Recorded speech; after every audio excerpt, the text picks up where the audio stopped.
महाशिवरात्रि पर्व पर भव्य स्तर पर आयोजित होने वाले शिव ज्योति अर्पणम कार्यक्रम की तैयारियों के संबंध में मीडिया के प्रतिनिधि के साथ कलेक्टर कुमार पुरुषोत्तम ने बैठक कर शिव ज्योति अर्पणम कार्यक्रम की जानकारी दी एवं उनकी सहभागिता के साथ कार्यक्रम के सफल आयोजन हेतु सुझाव आमंत्रित किए। बैठक में नगर निगम आयुक्त Roshan Kumar Singh, smart city CEO Ashish Pathak, UDA CEO Sandeep Soni एवं बड़ी संख्या में मीडिया संस्थानों के प्रतिनिधि मौजूद थे। कलेक्टर कुमार पुरुषोत्तम ने बताया कि महाशिवरात्रि के अवसर पर शिव ज्योति अर्पणम कार्यक्रम में शिप्रा तट के दोनों घाटों पर एवं नगर के विभिन्न देवालयों, चौराहों पर दीपोत्सव आयोजित होगा। 21 लाख दीप प्रज्वलन का लक्ष्य इस आयोजन के लिए रखा गया है। शिव ज्योति अर्पणम कार्यक्रम में गिनीज वर्ल्ड रिकॉर्ड स्थापित किया जाएगा। वर्तमान में सर्वाधिक दीप प्रज्वलन का रिकॉर्ड अयोध्या दीपोत्सव 2022 में 15,76,000 दीप प्रज्वलित कर बनाया गया है। कलेक्टर ने बताया कि उज्जैन का दीपोत्सव अयोध्या के दीपोत्सव की तुलना में इसलिए भिन्न है क्योंकि यहाँ पर जन सहभागिता से सभी कार्य किए जा रहे हैं। बैठक में मीडिया प्रतिनिधियों द्वारा उपयोगी सुझाव दिए गए, जिसमें 84 महादेव मंदिरों पर भी दीप प्रज्वलित करने, वॉलंटियर्स के लिए भोजन एवं पानी की पर्याप्त व्यवस्था करने, इंटरनेट नेटवर्क अधिक पावरफुल करने, आने जाने के रास्तों पर पर्याप्त मात्रा में संकेतक लगाने जैसे सुझाव शामिल हैं। कलेक्टर ने कहा कि सभी सुझावों पर प्रशासन द्वारा अमल किया जाएगा। बैठक में स्मार्ट सिटी सीईओ एवं नोडल अधिकारी आशीष पाठक ने बताया कि शिप्रा नदी पर दीप प्रज्वलन के लिए संपूर्ण घाटों को 5 ब्लॉक्स में बांटा गया है। इसमें ए ब्लॉक में केदारेश्वर घाट, बी ब्लॉक सुनहरी घाट, सी ब्लॉक दत्त अखाड़ा, डी ब्लॉक रामघाट तथा ई ब्लॉक भूखी माता की ओर दीपों का प्रज्वलन किया जाएगा। एक ब्लॉक में 225 दिए 2 वॉलंटियर्स द्वारा प्रज्वलित किए जाएंगे। इस प्रकार एक सब सेक्टर में 40 से 50 ब्लॉक होंगे तथा 100 के लगभग वॉलंटियर्स होंगे। प्रति 100 वॉलंटियर्स पर 2 सुपरवाइजर लगाए जाएंगे और प्रति 1000 वॉलंटियर्स पर 1 कंट्रोल ऑफिसर नियुक्त किया जाएगा। विभिन्न समाजों और संस्थानों द्वारा वॉलंटियर्स की सूची प्रदान कर दी गई है। विभिन्न सेक्टर वाइज वॉलंटियर्स के लिए प्रवेश पत्र बनाए गए हैं। कार्ड में होलोग्राम लगाए गए हैं। वॉलंटियर्स को 10 मिनट की समय सीमा में दिए जलाकर पीछे हटना होगा। इसके बाद अगले 5 मिनटों में ड्रोन से प्रज्वलित दिए की फोटोग्राफी की जाएगी। ये समय अत्यंत महत्वपूर्ण होगा, अतः सभी वॉलंटियर्स को समय सीमा का विशेष ध्यान रखने के निर्देश दिए गए हैं। देखिए, बाबा महाकाल की कृपा से हम लोग शिव ज्योति अर्पणम के नाम से एक भव्य दीपोत्सव करने जा रहे हैं और लक्ष्य है कि उस दिन 21 लाख दीपक से घाटों को प्रज्वलित किया जाए। इसकी पूरी तैयारी हुई है। आप सबके से चर्चा भी इस बारे में हुई है। शहर के जितने स्टेक होल्डर हैं, जितने शहर के विभिन्न संस्थाओं के लोग हैं, जिसमें आप पत्रकार बंधु भी शामिल हैं, उनके साथ चर्चा की गई है। 20,000 वॉलंटियर 18 तारीख को इस महान अभियान में शामिल होंगे और ये अपने तरह का अनूठा कार्यक्रम है जो पूरी तरह से शहर के लोगों की सहभागिता के आधार पर हो रहा है। जो आवश्यक व्यवस्थाएँ जो हमें करनी है, जैसे दीपक की व्यवस्था, तेल की व्यवस्था, घाटों की साफ़ सफाई, साज सज्जा, उसकी तैयारियां चल रही हैं। ऑलमोस्ट व्यवस्थाएं पूरी हो गई हैं और हमें पूर्ण विश्वास है कि शहर के लोगों के सक्रिय सहयोग से हम लक्ष्य को प्राप्त करेंगे। सर, शहर की जनता से आप क्या अपील करेंगे कि वे दीपोत्सव को देखने के लिए कब पधारें? देखिए, हमारे पास एक घाटों की जो चौड़ाई है थोड़ी कम है और लगभग 20,000 वॉलंटियर उस पर काम कर रहे हैं, तो लगभग 25,000 लोग उस घाटों पर रहेंगे। तो मेरा शहर की जनता से आग्रह है कि चूँकि उस दिन महाशिवरात्रि भी है, लोग मंदिर दर्शन भी जाएंगे, तो कृपया घाटों पे 7:30 के बाद पधारें। साज सज्जा बनी रहेगी, दीपक भी 8, साढ़े 8, 9 बजे तक चलते रहेंगे और लोगों को असुविधा भी नहीं होगी। महाशिवरात्रि का पर्व 18 फरवरी को है। बाबा महाकाल की नगरी है। इस बार हम लोगों को ये मौका मिल रहा है कि एक नया विश्व कीर्तिमान बनाएं हम लोग। इस बार हम लोग 21 लाख दिए जलाने का प्रयास कर रहे हैं, जिससे कि एक विश्व कीर्तिमान हम लोग बना सकें। पिछली बार जैसा आप लोग को मालूम होगा कि शिप्रा नदी के तट पे 11 लाख दियों का रिकॉर्ड था हमारे शहर का। इस बार हम लोग उसको बढ़ा के 21 लाख टारगेट कर रहे हैं। सो कितने ब्लॉक बनाए जाएंगे, उसमें कितने दीपक रखे जाएंगे?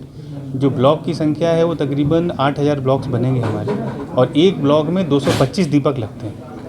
तो इस तरीके से 8,000 ब्लॉक हमारे लगभग बनेंगे और 50 ब्लॉक्स के ऊपर एक सुपरवाइज़र रहेंगे हमारे और इस तरीके से लगभग 10 सुपरवाइजर्स के ऊपर हमारा एक सब सेक्टर प्रभारी रहेगा और 10 सब सेक्टर्स के ऊपर हमारा एक सेक्टर अधिकारी रहेगा जो कि वो पूरे सेक्टर को कंट्रोल करेगा।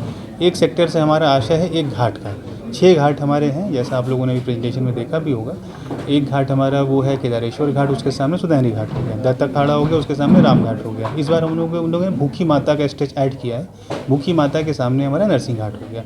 इस तरीके से कुल 6 घाट हैं, 6 घाट के लिए एक प्रभारी हमारे बन गए हैं और वहाँ पे हमारे ब्लॉक्स लगने का काम शुरू हो गया। आप लोग अभी घाट पे देख पाएंगे, ब्लॉक्स हमारे आज लगभग कंप्लीट हो जाएंगे और उसके बाद दीपक का प्रोक्योरमेंट, उसकी जो बातियाँ हैं, उसके धोने का काम, तेल का काम, ये सारा प्रोक्योरमेंट हमारा शुरू हो गया। ये भी कल तक संपूर्ण हो जाएगा।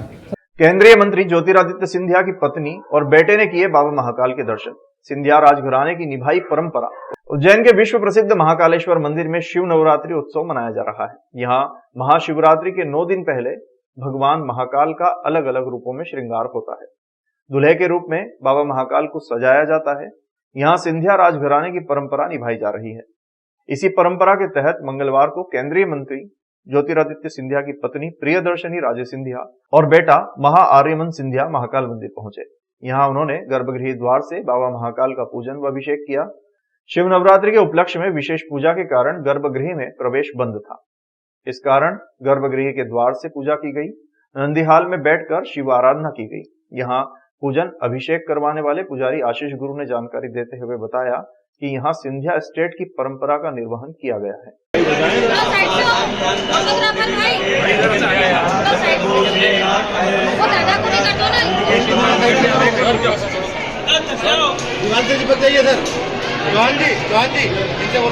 माननीय सिंधिया जी जो महारानी साहिबा जी और युवराज जी बाबा महाकाल के दरबार में आए, उन्होंने बाबा महाकाल की पूजन अर्चन करी है, क्योंकि सिंधिया स्टेट का मंदिर से बहुत पुराना नाता रहा है। आज जितनी भी परंपरागत व्यवस्था सिंधिया स्टेट की तरफ से ही चली आ रही है, राष्ट्र कल्याण का संकल्प लिया गया है, इस तरह बाबा महाकाल की पूजन अर्चन की है। प्रजापिता ब्रह्मकुमारी ईश्वरीय विश्वविद्यालय के शिव दर्शन धाम के पावन प्रांगण में आयोजित मूल्यों की पुनर्स्थापना में शिवरात्रि का विषय आत्मविश्वास सफलता की कुंजी कार्यक्रम का आयोजन किया गया। कार्यक्रम का शुभारंभ दीप प्रज्वलन तथा शिव भक्ति पर आधारित नृत्य कुमारी नंदिका के द्वारा प्रस्तुत किया गया, जिसमें मुख्य रूप से पत्रकार नरेंद्र अकेला, विजय सुखवानी, ब्रह्मा कुमारी, उषा दीदी, मंजू दीदी, निरुपमा दीदी शामिल हुई। विजय सुखवानी मोटिवेशनल स्पीकर ने कहा कि आत्मविश्वास जीवन का मूल्य गुण है। यदि आप स्वयं को बदलना चाहते हैं तो आईने में स्वयं को देखिए, आप ही स्वयं को बदल सकते हैं। ब्रह्म कुमारी के सदस्य भी हैं। पत्रकार नरेंद्र अकेला ने कहा कि मैं बहुत सारे संस्था आश्रम के पास जाता हूं, लेकिन मन की सच्ची शांति और तृप्ति सिर्फ ब्रह्म कुमारी में ही मिलती है। साथ ही आपने बताया कि बिना प्रभु कृपा के संतों का संग प्राप्त नहीं होता। जो आपकी कमजोरी है उसे एक तरफ रख अपनी अच्छाई को अपने पद चिन्ह मान आगे बढ़ना चाहिए, यही आत्मविश्वास है। प्रमुख वक्ता ब्रह्म कुमारी निरुपमा बहन ने बताया कि कोई भी कार्य करने का जुनून होना चाहिए। मानव जीवन सर्वश्रेष्ठ शक्ति है। स्वयं पर विश्वास, आत्मविश्वास की शक्ति विश्व के प्रत्येक मानव में सुषुप्त अवस्था में मौजूद है। हर असंभव कार्य को संभव करने की शक्ति को ही आत्मविश्वास कहते हैं। जब खुद और खुदा पर संपूर्ण विश्वास होता है तो सफलता उसके गले का हार बन जाती है। ब्रह्मा कुमारी उषा दीदी ने आशीर्वचन देते हुए कहा कि आत्मविश्वास अर्थात स्वयं पर विश्वास। मैं परमात्मा की संतान हूं और मेरा साथी स्वयं परमपिता परमात्मा है, तो सफलता अवश्य मिलेगी। हम कभी भी अपने आप को असाधारण न समझें। स्वयं परमपिता परमात्मा हमें आत्मविश्वास से प्रतिदिन परिपूर्ण करता है। आगे तो आज का टॉपिक बहुत ही वो है। मेरा मैसेज यही है कि हमें हर हाल में अपने विश्वास को कायम रखना चाहिए। एक छोटी सी घटना मैंने पढ़ी थी, कभी आप लोग ये पढ़ी होगी कि एक बार एक गांव में अकाल पड़ता है, तो लोग तय करते हैं कि आज हम मंदिर में आके पूजा करेंगे, सभी लोग इस पर्टिकुलर समय में एकत्रित हों। तो सभी लोग एकत्रित होते हैं, कोई नारियल लेके आता है, कोई पूजा की सामग्री लेके आता है। एक छोटी सी बच्ची छाता लेकर आती है। आप देखिए उस बच्ची को विश्वास था, जब हम पूजा करेंगे, प्रार्थना करेंगे, आराधना करेंगे तो बारिश होगी, इसलिए छाता जरूरी है। ये विश्वास का चरम है। आपके अंदर इतना विश्वास होना चाहिए कि हम जब प्रार्थना करेंगे तो बारिश होगी। ये सिर्फ एक बात नहीं है कि हम लोग इकट्ठे हो रहे हैं कहीं। एक और छोटी सी घटना बस बात करना चाहूंगा कि विश्वास, आत्मविश्वास तो अपनी जगह है। हमें अपने जो परिजन हैं, जो घर के लोग हैं, या हम आपस में सभी विश्वास बहुत होना चाहिए। छोटी सी घटना मैंने कहीं पढ़ी थी कि एक छोटा सा बच्चा स्कूल से आता है, उसके बाद जब दैनिक भास्कर हरियाणा में लॉन्च हुआ और मुझे वहाँ भेजा गया तो मन में तो यही भावना थी कि मुझे पुनः ब्रह्मा कुमारी दीदी और भैया से जुड़ना है। वहाँ जाकर भी मैंने अपना जुड़ाव रखा और जितने भी साल, करीब 16 साल में हरियाणा में रहा, वहाँ पर मेरा संपर्क बना रहा। प्रोफेसर कमल दीक्षित जी जब हरियाणा आए, उन्हें पता चला कि मैं वहाँ हूँ, तो रोहतक के आश्रम में मुझे वो ले गए। वहाँ भी मुझे मुख्य वक्ता बनाया गया और वहाँ के भैया बहनों से भी मेरी मुलाकात हुई। उसके बाद फिर अम्बाला और जहाँ जहाँ वो चाहते थे मुझे लेकर के जाते।